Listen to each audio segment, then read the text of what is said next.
Hello friends, I am Prince sir from Bihar. जय हिंद दोस्तों, welcome back to my YouTube channel ST coaching classes. ठीक है दोस्तों, तो इस वीडियो में हम जानेंगे विज्ञान क्या है, यानी व्हाट इज साइंस, साइंस क्या है और विज्ञान की मेन शाखा क्या है। ठीक है ना, यानी विज्ञान की मेन शाखा और विज्ञान के बारे में इस वीडियो में हम जानेंगे। ठीक है ना, तो सबसे पहले हम लोग जानते हैं विज्ञान क्या है, विज्ञान होता क्या है। ठीक है ना, सबसे पहले जानते हैं विज्ञान, विज्ञान की परिभाषा जानते हैं। विज्ञान इसको इंग्लिश में क्या बोलते हैं बाबू, इंग्लिश में बोलते हैं इसको साइंस बोलते हैं। ठीक है, इंग्लिश में क्या बोलते हैं, आवाज नहीं करेंगे, इंग्लिश में बोलते हैं इसको साइंस बोलते हैं। हाँ, अब देखिए ये विज्ञान होता क्या है, तो लिखिए किसी भी वस्तु का क्रमबद्ध अध्ययन करना ही विज्ञान कहलाता है। ठीक है ना, कह रहे हैं कि किसी भी वस्तु का क्रमबद्ध अध्ययन करना ही विज्ञान कहलाता है। ठीक है ना, या हम कह सकते हैं एक और इसका डेफिनेशन लिखिए, या लिखिए सावधानी पूर्वक और क्रमबद्ध तरीकों से, सावधानी पूर्वक और क्रमबद्ध तरीकों से किए गए प्रयोगों और परीक्षणों द्वारा ही प्राप्त ज्ञान को विज्ञान कहते हैं। क्या कह रहा है कि सावधानी पूर्वक और क्रमबद्ध तरीकों से किए गए प्रयोगों और परीक्षणों द्वारा ही प्राप्त ज्ञान को विज्ञान कहते हैं। ये आपका हो गया। अब हम जानेंगे विज्ञान की उत्पत्ति कैसे मिलेगा। अब लिखिए, देखिए विज्ञान नोट में लिखिए, हाँ नोट में लिखिए, विज्ञान का इंग्लिश होता है साइंस, विज्ञान का इंग्लिश होता है साइंस, विज्ञान का इंग्लिश होता है साइंस। साइंस की उत्पत्ति लैटिन शब्द साइंटिया से हुई है। साइंस की उत्पत्ति लैटिन शब्द साइंटिया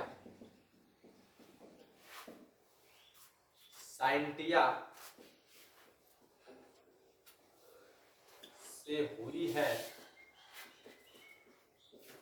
जिसका अर्थ होता है, साइंटिया से हुई है, लैटिन शब्द साइंटिया से हुई है, जिसका अर्थ होता है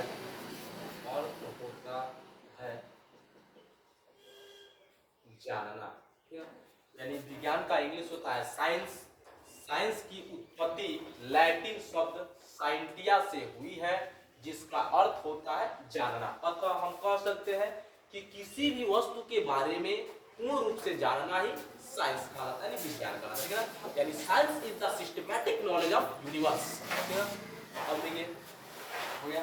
अब विज्ञान के जनक गैलीलियो गैलीली को कहा जाता है, विज्ञान के जनक गैलीलियो गैलीली को कहा जाता है। हो गया ना, विज्ञान का जनक किसे कहा जाता है, तो गैलीलियो गैलीली को विज्ञान का जनक कहा जाता है। ठीक है, अब यहाँ देखिए विज्ञान की मेन शाखा क्या होती है, विज्ञान की मेन शाखा क्या होती है। तो विज्ञान की जो है मेन जो शाखा होती है वो दो होती है। मेन शाखा कितनी होती है बाबू, दो। तो विज्ञान की मेन शाखा का मैं बात कर रहा हूँ। ठीक है ना, और विज्ञान की दो मेन शाखाएं होती है। There are two main branches of science, यानी विज्ञान की मेन कितनी शाखा है बाबू, दो है। पहला आपका क्या है, पहला है आपका भौतिक विज्ञान, ध्यान दीजिएगा, पहला आपका क्या है, भौतिक विज्ञान है आपका, पहला भौतिक विज्ञान है जिसको बोलते हैं फिजिकल, PHYSICAL, फिजिकल साइंस। दूसरा आपका क्या है बाबू, बायोलॉजी, BIOLOGY, बायोलॉजी, जिसको क्या बोलते हैं बाबू, जीव विज्ञान बोलते हैं। ठीक ना, पहले हिंदी लिखो ना, पहले हिंदी लिख देता हूं तब इंग्लिश। दूसरा आपका क्या है बाबू, जीव विज्ञान, जिसको बोलते हैं बायोलॉजी। ठीक है, ये आपका हो गया साइंस। ठीक है, यानी साइंस की जो उत्पत्ति हुई है वो लैटिन शब्द साइंटिया से हुई है, जिसका अर्थ होता है जानना। और विज्ञान की दो मेन शाखाएं होती हैं। There are two main branches of science. पहला है आपका भौतिक विज्ञान, भौतिक में बोल रहा हूं, ठीक है ना, भौतिक नहीं बोल रहा, भौतिक। पहला आपका है भौतिक विज्ञान, जिसको फिजिकल साइंस कहते हैं। दूसरा आपका है जीव विज्ञान, जिसको बायोलॉजी बोलते हैं। भौतिक में बोल रहा हूँ, ध्यान दीजिएगा, भौतिकी नहीं बोल रहा हूँ, मैं भौतिक बोल रहा हूँ। पहला आपका है भौतिक विज्ञान यानी फिजिकल साइंस, दूसरा आपका जीव विज्ञान यानी बायोलॉजी, ठीक है ना। अब ये फिजिकल साइंस क्या होता है, भौतिक विज्ञान क्या होता है, तो भौतिक विज्ञान जो होता है ना, भौतिक विज्ञान में हम क्या किसका अध्ययन करते हैं, तो भौतिक विज्ञान में हम निर्जीव पदार्थों तथा उनसे संबंधित घटनाओं का अध्ययन करते हैं। बाबू शांत रहो। भौतिक विज्ञान क्या होता है, तो लिखिए, भौतिक विज्ञान विज्ञान की वह शाखा है, भौतिक विज्ञान विज्ञान की वह शाखा है जिसमें हम निर्जीव पदार्थों तथा उनसे संबंधित घटनाओं का अध्ययन करते हैं, हो गया ना। हाँ, यानी कह सकते हैं physical science is the branch of science we study about in non living things, ठीक है ना। यानी physical science is the branch of science we study about in non living things, यानी भौतिक विज्ञान विज्ञान की वह शाखा है जिसमें हम निर्जीव पदार्थों तथा उनसे संबंधित घटनाओं का अध्ययन करते हैं, ठीक है ना। अब आपका होता है जीव विज्ञान। जीव विज्ञान क्या है बाबू, तो कहेंगे जीव विज्ञान विज्ञान की वह शाखा है, जीव विज्ञान हेडिंग करिए और लिखिए, ठीक है। जीव विज्ञान विज्ञान की वह शाखा है जिसमें हम सजीवों के बारे में अध्ययन करते हैं। किसके बारे में अध्ययन करते हैं बाबू, सजीवों के बारे में। किसके बारे में, सजीवों के बारे में। यानी हम कह सकते हैं कि biology is the branch of science we study about in all living things. समझा रहा है, एकदम आसान है यार। कह रहा है कि जिसमें हम सजीवों के बारे में अध्ययन करते हैं। अब ये सजीव क्या होते हैं सर, तो सजीव का मतलब होता है जिसमें जीवन हो, जिसमें क्या हो, जीवन हो, ठीक ना, उसको क्या बोलते हैं, सजीव कहते हैं, ठीक है। और सर ये निर्जीव क्या होता है, बोला है ना इसमें भौतिक में निर्जीव के बारे में, तो निर्जीव का होता है तो जिसमें जीवन न हो उसको निर्जीव बोलते हैं, ठीक ना। और उसके बाद से जिसमें जीवन नहीं होता उसे निर्जीव बोलते हैं, जैसे कलम, किताब, बेंच, कुर्सी, मेज, ये सब क्या निर्जीव है। और सजीव का मतलब क्या होता है, जिसमें जीवन होता है उसे सजीव बोलते हैं। कह सकते हैं वे वस्तुएं जिसमें जीवन हो उसे सजीव कहते हैं, जैसे मनुष्य और पेड़ पौधे, ठीक है ना।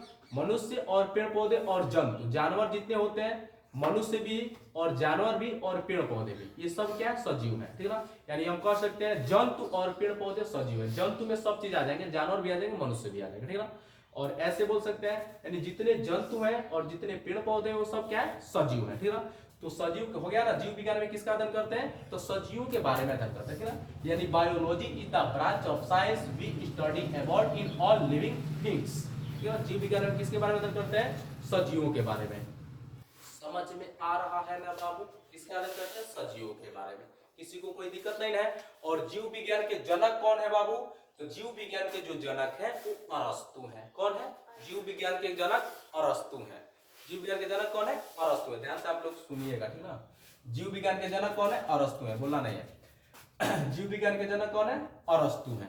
अब उसके बाद से हम जानते हैं इसके भी दो पार्ट होते हैं। भौतिक विज्ञान के कितने पार्ट होते हैं, दो पार्ट होते हैं। और जीव विज्ञान के भी दो पार्ट होते हैं। इसके बारे में हम अगले वीडियो में अध्ययन करेंगे, ठीक है ना। भौतिक विज्ञान के दो पार्ट होते हैं, क्या क्या होता है, फिजिक्स होता है और एक केमिस्ट्री होता है। और जीव विज्ञान के भी दो पार्ट होते हैं, क्या क्या होता है, बॉटनी साइंस, जूलॉजी साइंस और बॉटनी साइंस, ठीक है ना।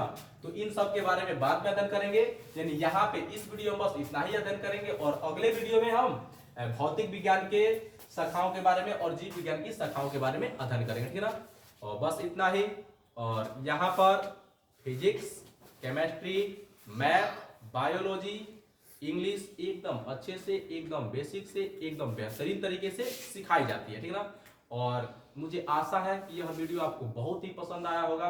और यदि पसंद आया है तो इसे लाइक करें, शेयर करें तथा मेरा जो चैनल है एसपी कोचिंग क्लासेज, यह नया है, इसे अपना प्यार दें और कमेंट सेक्शन में जरूर बताएं कि आपको यह वीडियो कैसा लगा। और मेरा जो चैनल है उसे सब्सक्राइब जरूर करें।